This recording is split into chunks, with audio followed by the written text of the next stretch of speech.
السلام علیکم ورحمۃ اللہ وبرکاتہ۔ الحمد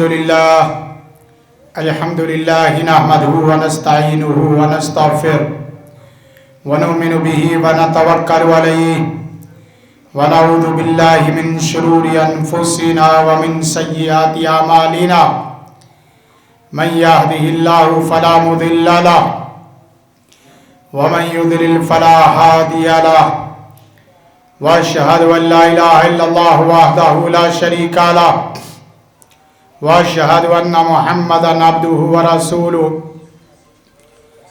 اللهم صل على محمد وعلى ال محمد كما صليت على ابراهيم وعلى ال ابراهيم انك حميد مجيد اللهم بارك على محمد وعلى ال محمد كما باركت على إبراهيم وعلى آل إبراهيم إنك حميد مجيد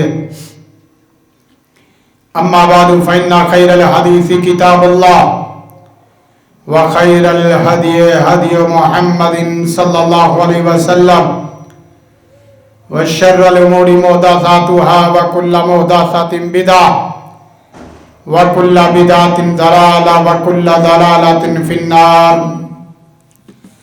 اعوذ باللہ السمیع العلیم من الشیطان الرجیم، بسم اللہ الرحمن الرحیم۔ قال اللہ تبارک و تعالی فی کلامہ المحکم ان اللہ یامرکم ان تؤدوا الامانات الی اہلہا واذا حکمتم بین الناس ان تحکموا بالعدل ان اللہ نعم ما یعظکم بہ ان اللہ کان سمیعا بصیرا۔ یا ایھا الذین آمنوا اطیعوا اللہ واطیعوا الرسول واولی الامر منکم فإن تنازعتم فی شیء فردوہ الی اللہ والرسول ان کنتم تؤمنون باللہ والیوم الآخر ذالک خیر و احسن تأویلا۔ قال تبارک و تعالی وتعاونوا علی البر والتقوی ولا تعاونوا علی الاثم والعدوان واتقوا اللہ ان اللہ شدید العقاب۔ قال النبی صلی اللہ علیہ وسلم لا دین لمن لا امانۃ لہ ولا دین لمن لا عہد لہ۔ قال النبی صلی اللہ علیہ وسلم لا ایمان لمن لا امانۃ لہ ولا ایمان لمن لا عہد لہ کما قال النبی صلی اللہ علیہ وسلم کانت بنو اسرائیل تسوسهم الانبیاء کلما ہلک نبی خلفہ نبی۔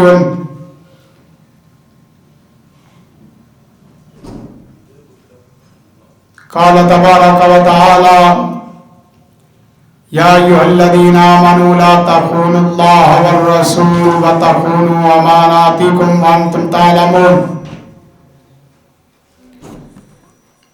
حمد و ثنا اس وحدہ لا شریک کے لیے جو اکیلا تنہا پوری کائنات کا خالق مالک رازق حاجت روا مشکل کشا ہے۔ تحلیلات تسبیحات تکبیرات تمام قسم کے حمد و ثنا مالک ارض و سما کے لیے،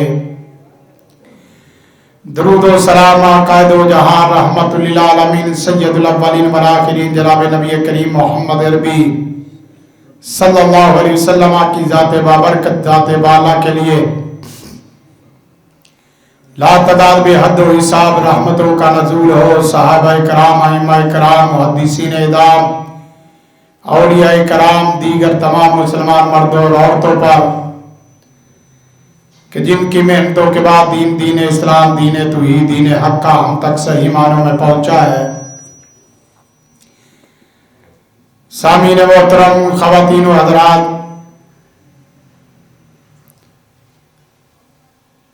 یہ ہفتہ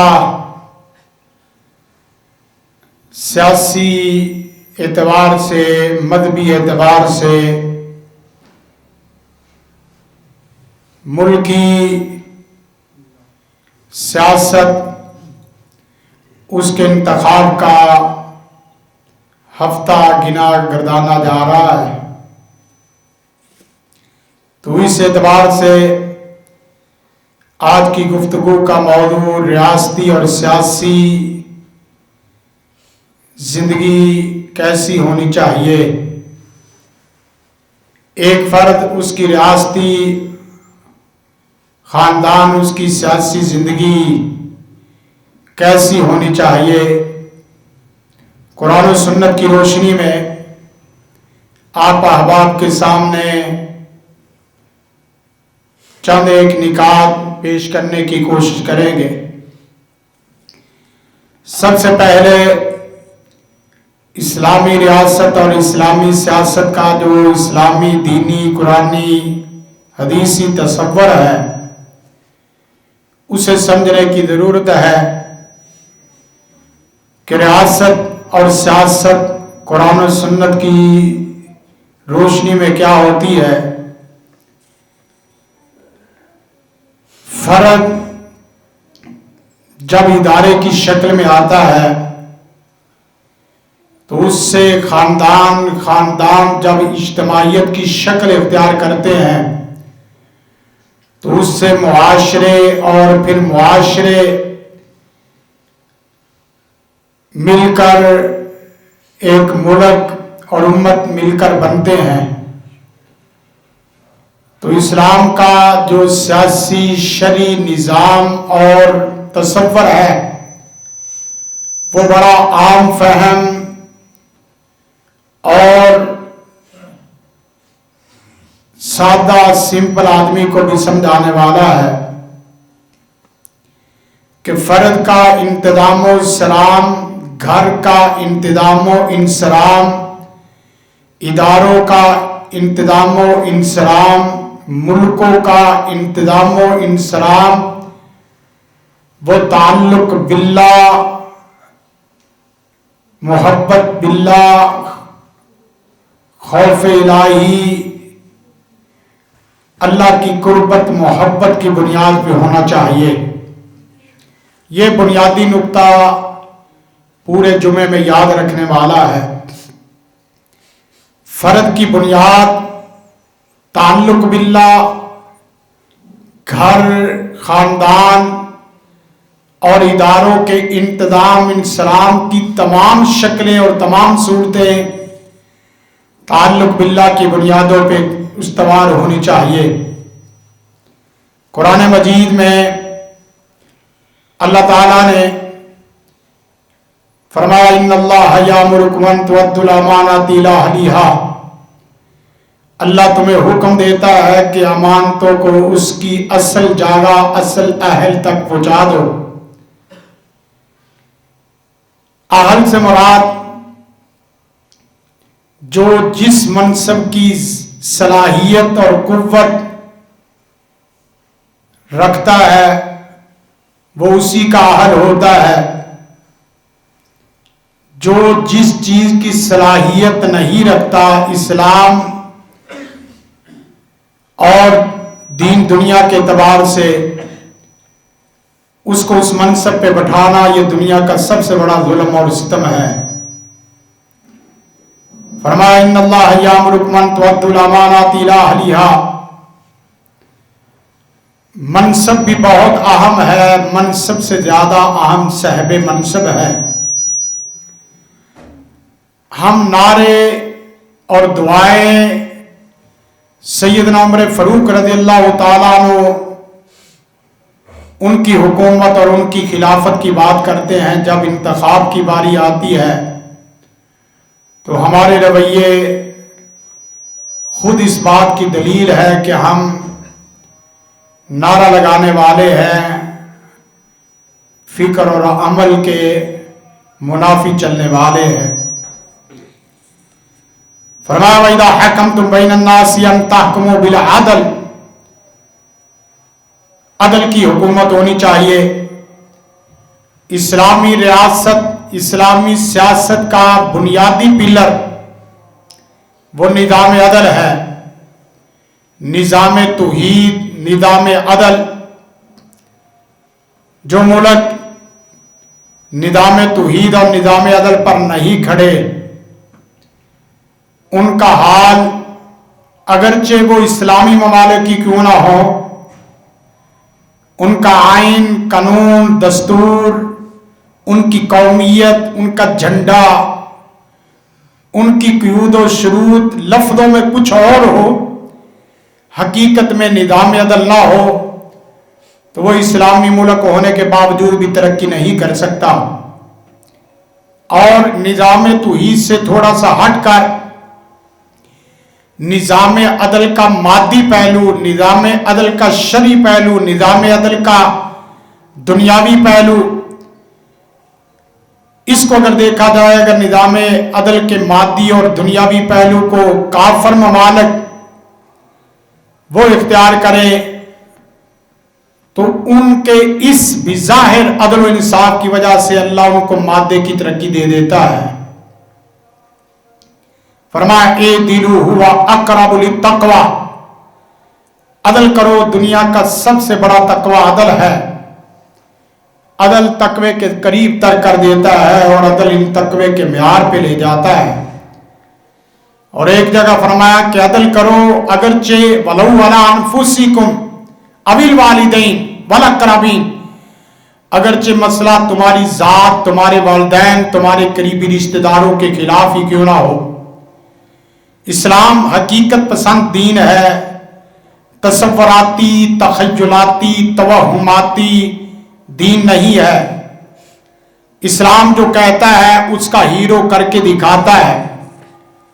رسول کائنات اس کے سب سے پہلے مسافر، آپ نے بیان دیا اور اس کے بعد آپ کے پاس کئی ایک واقعات اور کئی ایک قصص آئے۔ فرمایا لو ان فاطمہ بنت محمد صلی اللہ علیہ وسلم، فاطمہ بنت محمد بھی اگر چوری کرتی تو محمد صلی اللہ علیہ وسلم لقطعت یدہا، محمد اس کے بھی ہاتھ کو کاٹ دیتے۔ عدل کی یہ اعلیٰ مثال شکل آپ کے سامنے ہے۔ اس کے ساتھ ساتھ دیگر وہ واقعات جنہوں نے اپنے آپ کو رسول کائنات کے سامنے پیش کیا کہ اللہ کے رسول میرے سے غلطی ہوئی ہے، میرے اوپر حد کو جاری کر دیا جائے، آپ نے پورے عدل و انصاف کے ساتھ اس کے اوپر حد کو جاری کیا۔ عرض یہ کر رہا ہوں کہ اسلام کا انتظام سلام سیاست شریعہ کو دو لفظوں میں اگر بیان کیا جائے تو وہ کیا ہے؟ فرد، گھر، اداروں کا انتظام انسلام تعلق باللہ کی بنیاد پہ ہونا چاہیے۔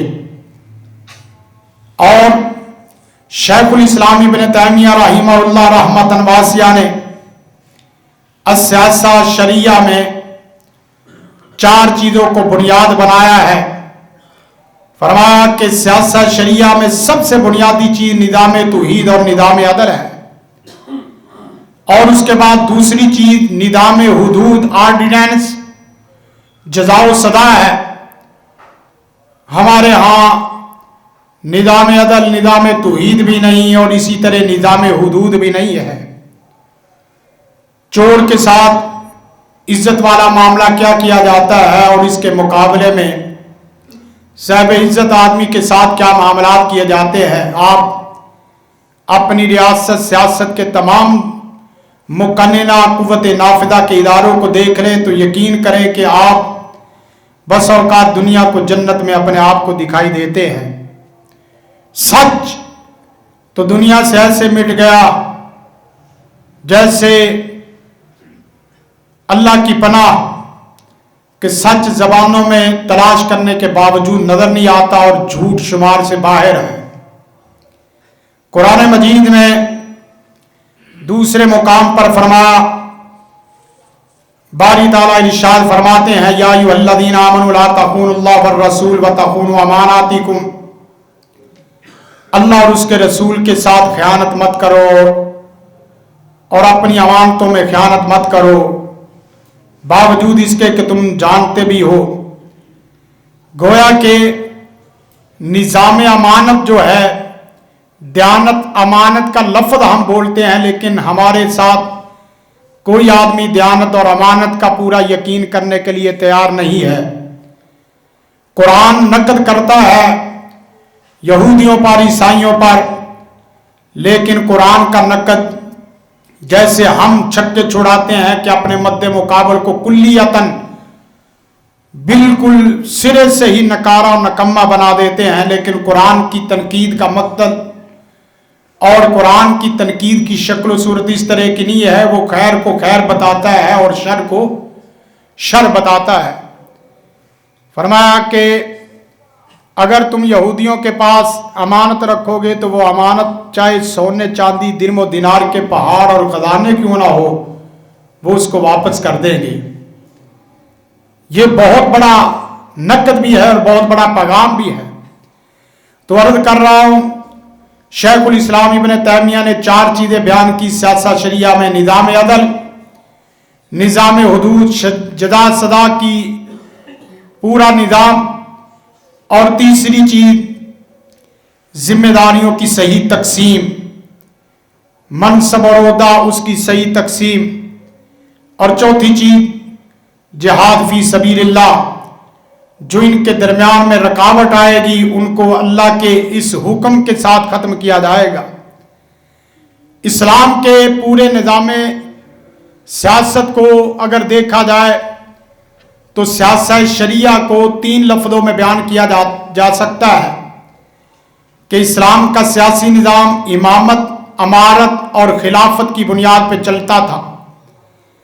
امامت، امارت اور اس کے ساتھ ساتھ تیسرا لفظ خلافت، اسی کے تحت چلنے والا یہ نظام پھر دنیا نے دیکھا کہ انسانوں پر نظام عدل، نظام حدود، جزا سزا، توحید، یہ تو قائم تھا ہی تھا، لیکن جنگلوں میں بھی اللہ تعالیٰ نے ان کے نظام عدل کی وجہ سے جنگلوں میں عدل و انصاف قائم کر دیا۔ سیدنا عمر بن عبدالعزیز رحمہ اللہ رحمتاً واسعہ کے واقعات آپ کے سامنے ہیں کہ ایک بھیڑیا بکری کے اوپر حملہ کرتا ہے تو بکریوں کا چرواہا انا للہ و انا الیہ راجعون پڑھ لیتا ہے۔ پوچھنے والے نے پوچھا کہ آپ کو کیسے پتا چلا؟ کہا کہ آپ کے عدل و انصاف کی یہ حیثیت اہمیت تھی کہ اللہ نے آپ کے جسد اطہر اور مبارک کی وجہ سے جنگلوں میں بھی عدل و انصاف قائم کر دیا۔ اور سیدنا عمر فاروق رضی اللہ تعالیٰ عنہ کے واقعات بھی آپ جانتے ہیں کہ آپ نے کس طرح عدل و انصاف کے ساتھ حکومت کی۔ پھر اس کے ساتھ آپ نے حدیث میں فرمایا اس آدمی کا دین سے کوئی تعلق نہیں ہے جس کا امانت سے کوئی تعلق نہیں ہے، اس آدمی کا دین سے کوئی تعلق نہیں ہے جس کا عہد پیمان سے کوئی تعلق نہیں ہے، کیے ہوئے وعدے کو یاد نہیں رکھتا۔ لا دین لمن لا امانۃ لہ، لا دین لمن لا عہد لہ۔ اور دوسری روایت میں فرمایا لا ایمان، اس آدمی کا ایمان سے کوئی تعلق نہیں ہے جس آدمی کا دیانت اور امانت سے کوئی تعلق نہیں ہے۔ ہم اتنا بھی نہیں کر سکتے کہ جو کسی کا مال ہمیں وقتی طور پہ امانت دیا گیا ہے ہم اس کو اسی طرح امانت کو دوسرے ہاتھ تک پہنچا دیں۔ چاہ جائے کہ ہونا یہ چاہیے تھا کہ آپ اپنی پاکٹ سے مسلمانوں کی خدمت میں لگاتے، آپ اپنی جیب سے، اپنے سرمایہ سے، اپنے بزنس سے اسلام، اہل اسلام، دین، مسلمانوں کی خدمت میں اپنے آپ کو وقف کرتے، اپنی صلاحیتوں کو، اپنے وقت کو، اپنے مال کو وقت صرف کرتے۔ آپ کسی کا مال کسی کے لیے جو آپ کو امانتاً دیا گیا ہے وہ آپ امانتاً پورا کرنے کی بھی صلاحیت نہیں رکھتے، تو آپ کتنے بڑے ذمہ دار ہیں، آپ خود اندازہ کر لیں۔ حدیث آتی ہے نبی رحمت صلی اللہ علیہ وسلم نے فرمایا اذا وسد الامر الى غیر اہلہ فانتظر الساعہ، جب معاملہ کسی غیر ذمہ دار کے سپرد کر دیا جائے اور وہ منصب پر بیٹھ کر صرف مسلکی بنیادوں پہ فیصلہ کرے، صرف ظاہری بنیادوں پہ فیصلہ کرے، صرف وقتی بنیادوں پہ فیصلہ کرے، لوگوں کے ظاہر اور زبانوں پہ فیصلہ کرے، اس آدمی کا تو گھر اور ذات اور اس کا باقی سب کچھ تباہ ہو گیا۔